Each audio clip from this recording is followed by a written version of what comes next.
संविधान का अनुच्छेद 13(1), 13(2), 131, 132 और 246 के द्वारा भारत के उच्चतम और सर्वोच्च न्यायालय को न्यायिक पुनराविलोकन का अधिकार प्राप्त है। मौलिक अधिकारों की रक्षा का उत्तरदायित्व उच्चतम न्यायालय को सौंपा गया है। यदि संसद अथवा राज्यों के विधानमंडलों द्वारा बनाया गया कोई भी कानून संविधान विरुद्ध होता है तो उसकी वैधानिकता की जांच करके सर्वोच्च न्यायालय और उच्च न्यायालय ऐसे कानूनों को अवैध घोषित कर सकते हैं। भारत में क्योंकि संविधान की सर्वोच्चता है और संविधान की रक्षा का उत्तरदायित्व न्यायालय को सौंपा गया है, इसलिए संविधान निर्माताओं ने निष्पक्ष और स्वतंत्र न्यायपालिका की स्थापना की है। उच्चतम न्यायालय न्यायिक पुनराविलोकन की शक्ति का प्रयोग करके संविधान की रक्षा का उत्तरदायित्व निर्वाह करते हैं। न्यायिक पुनराविलोकन का अर्थ। न्यायिक पुनराविलोकन का अर्थ है पुनः कानूनों और प्रशासकीय नीतियों की जांच करना, अर्थात यह देखना कि संसद द्वारा बनाए गए कानून और कार्यपालिका द्वारा लाए गए कानून संविधान के अनुकूल हैं या नहीं। उसके बाद कानूनों और नीतियों को असंवैधानिक घोषित किया जा सकता है यदि ये पाया जाता है कि वो संविधान के विरुद्ध हैं। कार्विन ये कहते हैं, न्यायिक पुनराविलोकन का अर्थ न्यायालयों की ऐसी शक्ति से है जो उन्हें अपने न्याय क्षेत्र के अंतर्गत लागू होने वाले व्यवस्थापिका के कानूनों की वैधानिकता का निर्णय देने के संबंध में तथा कानूनों को लागू करने के संबंध में प्राप्त है जिन्हें वो अवैध और व्यर्थ समझते हैं। भारत में न्यायिक पुनराविलोकन की प्रकृति और उसकी सीमाएं। भारत में न्यायिक पुनराविलोकन उतना अधिक नहीं है जितना कि अमेरिकी संविधान या न्यायालय द्वारा किया जाता है। हमारे यहाँ न्यायालय को यह शक्ति सीमित मात्रा में प्राप्त है, क्योंकि केंद्र सरकार यदि किसी ऐसे कानून को देश के लिए हित का समझती है जिसको उच्चतम न्यायालय ने अवैध घोषित कर दिया है, तो वह संविधान में संशोधन करके उस कानून को वैध घोषित कर सकती है। अनेक बार संविधान ने इस प्रकार के संशोधन भी किए जा चुके हैं। उच्चतम न्यायालय के पूर्व न्यायाधीश S.R. दास ने कहा था, हमारे देश में अमेरिका की तरह न्यायपालिका की सर्वोच्चता के सिद्धांत को नहीं अपनाया गया है।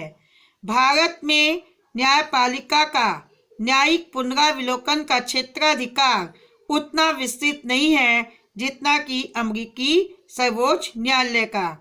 भारत में न्यायिक पुनराविलोकन का क्षेत्र सीमित क्यों है? उसके कई कारण हैं। भारतीय संविधान में केंद्र और राज्यों के बीच शक्ति विभाजन स्पष्ट कर दिया गया है।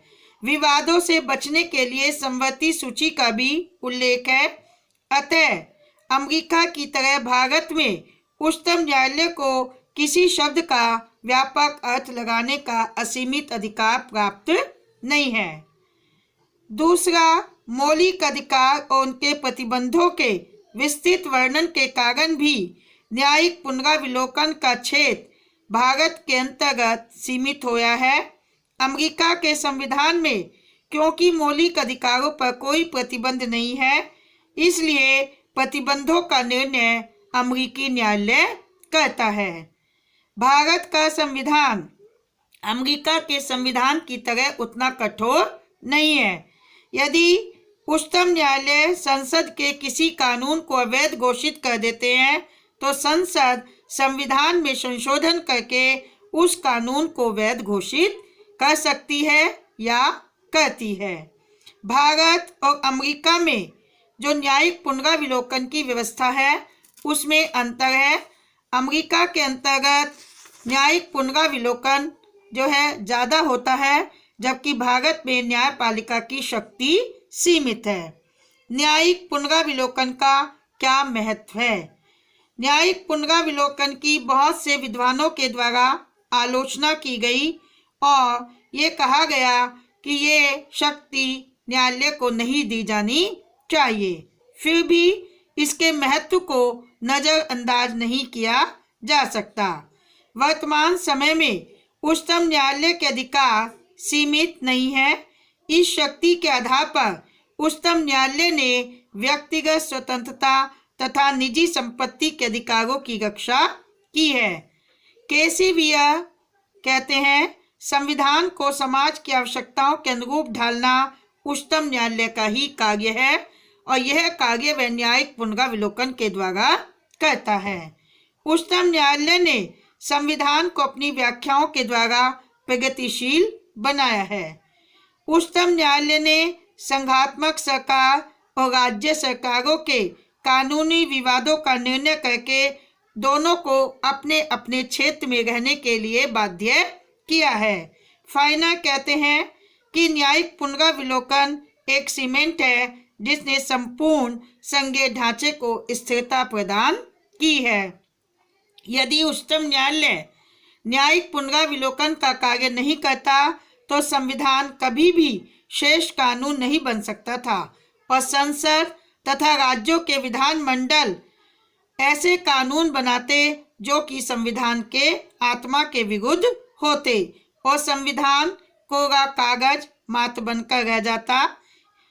सर्वोच्च न्यायालय के द्वारा अपनी व्याख्याओं के द्वारा संविधान की रक्षा की गई है, गतिशील बनाया गया है, संघात्मक स्वरूप की रक्षा की गई है तथा केंद्र सरकार और राज्य सरकार की मनमानी को रोका गया है।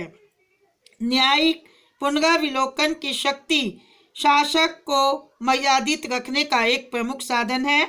उच्चतम न्यायालय की 7 सदस्यीय संविधान पीठ ने यह कहा था कि न्यायिक पुनराविलोकन संविधान का मूलभूत लक्षण है। संसद संवैधानिक संशोधन के आधार पर भी न्यायिक पुनराविलोकन की शक्ति को सीमित नहीं कर सकती है।